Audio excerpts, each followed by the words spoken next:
Good morning mga binati nato mga viewers nining atong matagsimana nga programa. Ani ana usab kini inyong host Mrs. Alma Magtaswali sir makig-uban kaninyo nining Health Watch nga inyong makita sa Health Watch City Information Office Cagayan de Oro City FB page. Anytime, labi na gyud ni adtong gatrabaho kay di man ta makatan-aw diha kamulong trabaho. So pwede na anytime after sa inyong work na makakita mo ni ini, no? And we are very, very grateful sa city government through the City Information Office headed by no less than Sir Jade Adeser and Assistant Head si Sir Ayan Fuentes. Salamat kaayo sa inyong paghatag kanamo sa City Health Office sa Kahigayunan nga makapaabot nato sa katawhan sa Cagayan, dili lang sa Cagayan de Oro City kundi tibok Pilipinas, ang uban dito pa gawas sa atong nasud. Mapaabot nato kanila ang atong nagkalain-lain nga programa o serbisyo sa atong City Health Office. Apil na dito sa kabarangayan pinaagi sa atong mga barangay health centers. Ang atong pagtimbaya, good morning, Honorable Mayor Rolando Clarex. Si Vice Mayor Bebot Rodriguez, salamat yun kaayo. Uban sa iyang mga konseho sa syudad. Ang atong chairman on health, si Dr. Paulo Gaane. Thank you usab sa imong kanunay paggiya kanamo, labi na sa atong mga yango about sa health nga gikinahanglan ang imong pagsuporta or attention. Thank you very much. And ang ato usang pagpasalamat sa mga punong barangay nato sa nagkainlaing barangay sa Cagayan de Oro City, 80 ka barangay walay puas nila nga pagsuporta kanato sa atong mga serbisyo sa atong kahimsog sa panlawas diha sa kabarangayan. And ang atong mga chairman on health sa barangay, ang atong mga health center personnel, of course sa City Health Office personnel, again, maayong buntag, and Dr. Rachel Dabadilla, again, thank you gyud kaayo CIO, gikan kini kinasingkasing kang Dr. Rachel Dabadilla. Karong bulan na Marso, nagsaulog kita sa Rabies Awareness Month. Sa ato pa kinahanglan makahibalo gyud kita unsa ning rabies o rabies, no? And ang ato karon mga resource persons, ato gyud ni sila makauban dito mismo sa City Health Office, Doc. Mayong buntag sa tanan, no? Mayong buntag Ma'am Al, Sir Woods. Mayong buntag sab sa tanan nga naminaw karon sa atong programa. Ako di ay si Dr. Quachon o medical officer nga assign sa Animal Bite Treatment Center sa City Health Office o sa Carmen nga Animal Bite Treatment Center. Sir Troy? Mayong buntag, ma'am, o mga ita o pangatahuran ngadto kang sa tong amahan sa syudad na si Mayor Clarix Uy, mayong buntag sir, o sa ihang vice mayor na si Ma'am Bebot Rodriguez o sa membro sa konseho, mayong buntag o sa amuang inahan sa amuang opisina si Dr. Rachel Daba Delia og sa among mga kauban karon sa Animal Bite sa na-assign dito sa District 1 and then sa District 2 pod nga Animal Bite Treatment Center. Kamulo silang kumbati karon, kabalo mi nga unsa sila karon ka busy, and then mayong buntag sa inyo ha, og tanan naminaw og nagtan-aw aning programa sa Cagayan de Oro og sa lain-lain mang lugar o sa tibok kalibutan. Mayong buntag. Yes, sakto gyud tong giingon ni Sir Troy. Karon grabe ang kumbate nila karon dito sa office, sa atong City Health Office, no? Daghan gyud ang galinya tungod kay nagkinahanglan sila nga ma-vaccinate sa atong gikadukan kining giingon nga rabies. Ambot pod nganong daghan magkaisa galinya nga nahibalo naman gyud ta nga kulba gyud kun mapaakan talabi na ang iro nga walay or iri nga wala vaccinate. Anyway, mangutana tuod ta ni Dr. Quachon kay nagselebrar man gyud kita karon sa Rabies Awareness Month. Unsa tuod ning rabies, Doc? O unsay pamaagi nga matakdan ang usa ka tawo niining rabies? Okay. Kanang sa di pa ta mag hisgot about rabies, no? Ako lang i-share sa inyo ang atong team karon sa Rabies Awareness Month. Ang atong team is rabies-free na pusat aso, kaligtasan ng pamilyang Pilipino. So ang atong tema karon is ga-focus sa iro ug iring sa atong mga pets. So anyway, ang rabies usanay ka sakit sa hayop, no? Common ni siya sa iro ug iring nga pwede mapasa sa tao pinaagi sa bite or paak, kamras, and pwede pod nga kanang mapasa pod through madilaan ang imong samad. Okay, so sa ato pa, dili gyud basta-basta lang nga magpataka og tambal-tambal kung mapaaka, no? Kinahanglan gyud mga ngayo isag tambag dito sa atong Animal Bite Treatment Center. Anyway, magpadayon pa man atong diskusyon.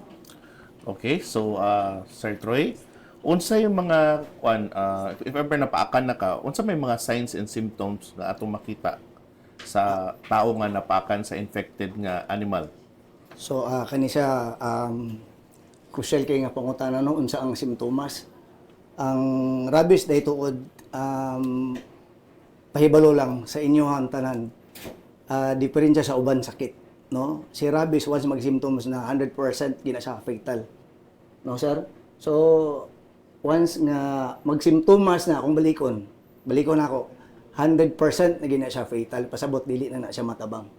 So unsa may itong bantayan kung in kaso ta napaakanta sa kanang mananap nga adunay rabies. So ang una ana niya maghilanat unya dayon na siya mag-sore throat siya. Sore throat dayon na siya kanang numbness or kanang may paminhod sa didto sa asa dipit ang kanang baytungod niya asa siya nagpaak. Unya mo progress na siya paingon na din na siya dayon kato na dayon ng mahadlok na kag tubig kay gumikan lagi kay ang apektado ana ang ato mga central nervous system man. So di nakakainom og tubig, so makita kag tubig mahadlok ka mo nang gilaway-laway sila. Muna, so, and then, naasab ang kanipong gitawag nato nga nahadlok siya sa hangin. Kana bang hangin? Kung gamay lang nga hangin, even sa panahon karon init man gani kayo, pero sa iyahaan na ang tao nga na infected na with rabies, ang iyahaan na is bugnaw na gigayo. Sensitive gigayo ang iyahang panit niya. So, kung pwede lang, walay hangin, mutago na siya nang walay makadisturbo sa iyang panit niya hangin. O, mahadlok na ka og kaning suga muna sila. So akong balikon pag simptomas na ang usa ka tawo niini nga pamati lugar bali end stage na niya munang kakuyaw ni rabies gid. Okay. So dugang pangutana tuod Sir Troy, no? Unsa may angayan nga buhaton sa usa ka tawo kung siya mapaakan sa iro or sa iring? O kanisad siya no nice. Patsada kay siya nga pangutana Ma'am Alma. So ang tendency man god once mapaakan man god ang usa ka mapaakan sa usa ka mananap, ang gabuhaton man god sa ubang tao kay ilahang ginapadugo, ginabutangan nila og mga uban pa nga mga sa kanang kinaraan nga pagtuo sa unang panahon. Ahos? No? Ahos. Si Ahos gyud. Si Ahos dili gid siya walay relasyon si Ahos between sa animal bite and the Ahos, no? So although si Ahos is known sa herbal pero known siya nga mo lower siya sa imong blood pressure. So pero when it comes to bite dili gid siya, no? Wala gid siya relasyon. Makasamot siya kay gumikan tungod sa naay chemical nga naa sa ahos nga makakos siya masamad mo burn siya sa pangit nato. So imbis nga gamay ra unta ang paak gidunduran sa ahos mo nang mo unsa ni noon ni samot ni noon. Anyway, so kung mapaakan ang usa ka tawo ay ang buhaton niya hugasan gina niya og kaning running water or flowing water for 10 to 15 minutes with soap and water lang gina siya. So after ana antiseptic, betadine, alcohol, hapdos man si alcohol, betadine, ingon na. Then, as much as possible, within that 24 hours makasik din siya consultation dool sa Animal Bite Treatment Center nga katong kanang trained o katong mga tawagan nato ani katubang mga lisensyado nga mga pasilidad. So mo dool sila do kay the earlier manggod siya nga matagaan siya og unang tabang first aid, the earlier siya protected, no? So si rabies ang angay gid buhaton gid niya ang katong ang paak is hugasan lang gid siya. Nothing else na din ibutang ana. Dili na ta magbutang og kanang anything. So first aid is wash with running water and soap lang gid siya gid. Ana gid siya. Betadine. Betadine, yes. Okay, so wound dressing gyapon no. Yes, Importante siya. So ang next question ako is kang Doc Von is unsa ko na to pag kwan Doc pag kung na rabies na unsa ko na to pag pugong sa pag or pag-prevent sa rabies Nga dili matakdan. dili matakdan ang Okay. pasyente. So even no nang fatal ni siya nga sakit, so pwede nato ni mapugngan o ma-prevent through vaccination. So sama sa atong tema ganina nga rabies free nga sa iro ug iring. So ga-focus ang atong vaccination sa atong mga pets, no? Kay mas cost effective man gud na siya. So usa sa makapugong is vaccination kay kini nga sakit is vaccine preventable. So pabaksinan nato ato ang pabakunahan nato ato ang mga hayop, then kung mapaakan na ka, magpabakuna pod ang mga tao sa Animal Bite Treatment Center. Inana. Naa may panahon doon, Dok, or naabay panahon nga ang usa ka pasyente nga nanatagan na nato sa first dose pananglitan, no? Naabay panahon nga dili pod sila mobalik for whatever reason or unsa po'y mahitabo niya na. So usually no, ako yung gina-encourage tanan no nga tiwason gyud ang primary nga dose. Kay mo na makuha lang nato ang atong full nga protection kung mahuman nato ang 3 doses nga anti-rabies nga shot. So kung dili nila mahuman, dili full ang ilang protection. So pwede gihapon nga ma-rabies sila.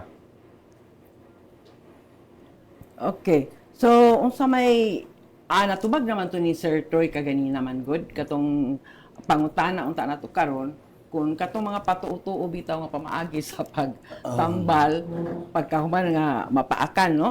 So ang atong lain karon nga pangutana tuod, Dok, kanang available ba tuod ang atong mga ang atong partner agency nga mo bakuna sa mga hayop? Oo, no? Nice na siya nga question, no? I think kanang rabies shot sa mga atong mga pets, no? I think libre na siya sa City Vet. So, pwede ra mo adto dito sa inyo sa ilaha para makita ninyo kung unsa ilang schedule o actually libre gyud na siya sa ila. Okay. So, Doc, other question, no? Why is rabies control considered a public priority in the Philippines? Public health priority nato, no? Okay, gina-consider nato ni siya, sir, nga priority gid siya tungod kay endemic magod siya. Daghan kayo kakapaakan given gani sa ato ang datos nato. Last year naatay natala nga labaw nga 30,000.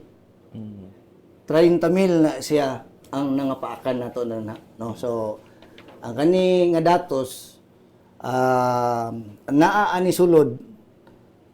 Ang problema nato ani kay tungod kay adili sa problema actually. Ang hitabo ani ang ato ang natala nato nga recording ani 95 paingon sa 98 ka porsyento puro na nagiya sa mananap. So medyo mag-question ka kay ngano mang pangunayon man ni sila og paak sa ilang mga pinalangga nga mga mananap, no? So mananap. So diri na dayon ang ato ang unsana nga mostly ang atong yung natahla ginato is kaning iring, dili lamang kay irok no iring. So mo lagi ning sobra kay ta ka palangga kay nato ato yung dikit nato permanente. So mo nang ang hitabo nato ana na prioritize nato ni kay tungod kay fatal man gud siya. Fatal man gud. Gumikan sa akong gistorya kaganina nga once magsimptomas na gani ang usa ka tawo nga napaakan sa mananap, no? Even if imuha ng kaugalingon nga pet or stray. So mo to kung balikon ganina 95 paingon sa 98%, puro kana na nagiya. So ang 2% ana na sa stray na. So gamay na lang ni kay na nga recorded. No, so even if napaakan sila sa ilahang kaugalingon nga mananap, i-treat mo gud nato na sila as serious. So mo nang kinahanglan matagaan siya og priority gud kay tungod kay 100% sa base sa giingon kay ni Doc Bon, 100% siya fatal, apan 100% pud siya nga preventable through vaccination. Yes. So mo na siya nga tagaan gid siya og prioridad gid nato gid. Sige, no? As we like it or not, no, nga, naamanggi ko, ano, naamanggi mga millennials karon nga, mas mo prefer sila og kaning, kuno, pets, like, for example, tawagon pa gina nila og kaning, tawag kani, or per parent, Yes, of baby. oo. No, mga per parent. So, parent, yeah. Nagi sa uban, sa uban lugar gani, pag tuloy mo baby ang nasasulod sa stroller, iro na ba day iring? Actually, So, sir, considered po na siya as kaning gitawag nato emotional therapy Yeah. siya. Yeah. Emotional therapy, yes. Wala siya gibawal ang pagpamuhi sa mananap apan be responsible pet owners. Yes. Yun That's siya. pinag- Muna to ang dako kayo nga kusog na to nga advokasya diya sa ato ang pasilidad. Responsible pet ownership. Naman na siya balaod mo nato na siya. Republic Act 9482. So under ana na dito ang imuhang katungdanan, isip ka na nag-iya sa mananap, katungdanan nimo isip na nag-iya kung imong mananap makasala sa ubang tao, adunay mga certain mga penalties ana niya. No, so be responsible pet owner, wala gibawal. Pero know the do's and don'ts, and also the what we call this one, the dark side of owning one. Unsa man ang dark side, which is ang rabies kani nga ato ang gituki karon. Mo ni isa sa dark side yun of owning pets, but mo lagi na dili gibawal pero be responsible. Yeah. Be responsible. It's so sad, Doc, nga, and Sir Troy, nga, daghan po tag makita nga mga pasyente nato din sa City Health Office, nga nangapaakan, nga mga bata.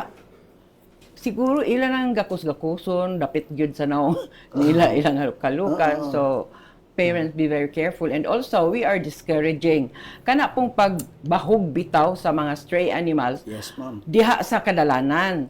Kay naaman yun, naagyoy mo butang sa ilang mga bahog, kapuyan na siguro sila gipos, ibutang nila sa daplin sa kadalanan na dili. It's very unhealthy environmentally, o gianad po nato ang stray animals nga Asa na? manilinganan or asa dapit magpaingon nga magkuha sa alang sa ilang makaon. So, alang sa panapos nga mensahe, atong paminahon si Sir Troy. Ma'am, yes. Ang amo lang no sa Animal Bite Treatment Center, kauban ako, ang among kauban mong medical doctor namo, ang amo is kung kita na nagiya sa usa ka mananap, let us be responsible pet owners. Gid siya. Unsa akong mana papabakunahan nato atong mananap nato on or before mo expire siya. So kada tuig man ta na, ma'am, sir. Kada tuig gid ta na wala gid tay kanang putol sa pagpabakuna gid sa atong mananap nato. No kay even gani maski pagbakunado ang mananap mo adto sa ato ang pasilidad nato ato gani silang gina-vaccinate kay kumo we value man human lives. Yes. No, so even if vaccinated na siya, pag-assess namo kung category 3 siya, kung katog yung need guys amo gina silang gina-vaccinate namo. So amo ipaabot namo sa inyo ha, kamutanan nga gabuhi og mananap. You should be pet owner responsible and vaccinate your pets, deworm. Nganong i-deworm na siya kay health hazard man siya, no? Ang bitok sa mananap mo transmit na sa inyo ha. No, so deworm mo even kita deworm pud ako natay kaugalingon nato nga mga binuhi. And then always gid siya gyud i-groom siya and train kung ikaw pet lover ka nga taman lagi ka pet lover, wala nimo sa una-una nimo ang responsible pet ownership. So mo na ang tendency mo linsagi ka sa atong pasilidad nato kay napaakan, nakaorasan. So kung dili nato makaya na ang paghatag sa atong pinalangga nga ato ang mga pets, may taswal dili na lang ta magbuhi para dili na ta magproblema. Yes, Tama and the irony of it is, mientras ang veterinary office tapad ra gyud sa ato, no? City Veterinary Office tapad ra gyud sa City Health Office. Kita pod tapad pud nila nga gatiman adtong nga paakan. So wala yan, bayad. Madala ba gyud ninyo inyong mga mananap diya sa veterinary office, and we are very happy to see nga naapoy daghan din ha dala sa ilang mga mananap aron mabakunahan. So alang usab sa iyang panapos nga mensahe, Dr. Quatron. Okay. Kanang reminder lang ni sa ako, no? Kanang if you have exposure sa atong mga pets, sa iro og iring, no? First ninyong buhaton is hugasan o sabon, running water, flowing water, and then butangan nato og kanang betadine or alcohol. Then second is magpakonsulta sa Animal Bite Treatment Center. O, dili gyud magpanuko kay naaman tay mga health centers, naatay animal bite treatment centers o panalitan na Sabado or Domingo naaman pud tay mga hospitals, no? Nga open. So karon sa iyang panapos usab nga mensahe, Sir Budoy. Okay, before anything else, no, na-detail a month-long celebration aning rabies month. Especially kaganinang morning, nagsugod na ang motorcade, no, from Rotonda, entire Glibota, from other barangays. So nagsuportan ng mga Department of Health, PNP, unsa pa ni kaning DepEd and mga City Vet, of course, no, headed by the City Vet and the City Health Office, and also na po dito mga daghan kayo barangay. Actually gikan ko dito karon before ko niyan. So pasalamat kita. Ug pasalamat po ta sa mga viewers nato, no, nga avid yung sunod sa ato, especially ang Department of Health Region 10 sa ilang Health Education and Promotion Unit, headed by, of course, Ma'am Norayan Caridad, and the men and women of the City Health Office of Cagayan de Oro. Okay, so sa ngalan ni Dr. Rachel Diliadaba, kining inyong host, Alma Magtaswal, Sir, magpasalamat kaninyo sa inyong pagpaminaw, pagtanaw, pagpakiuban kanamo, ug labaw sa tanan, hinaot paunta nga kung unsay inyong nakita, nadunggan inyo usab nga ipahibalo dito sa labi na sa miyembro sa inyong pamilya, aron pod nga dunang sad sila'y makatunan. So thank you very much, and remember, Health Watch, City Information Office, Cagayan de Oro, FB page, makita anytime, especially kung sa ingon ko nagtrabaho mo after office hour or in the evening. Thank you very much. And also sa HEPO page of HEPO CHO Cagayan de Oro. So you may also follow ang Health Watch ani na page. Thank you.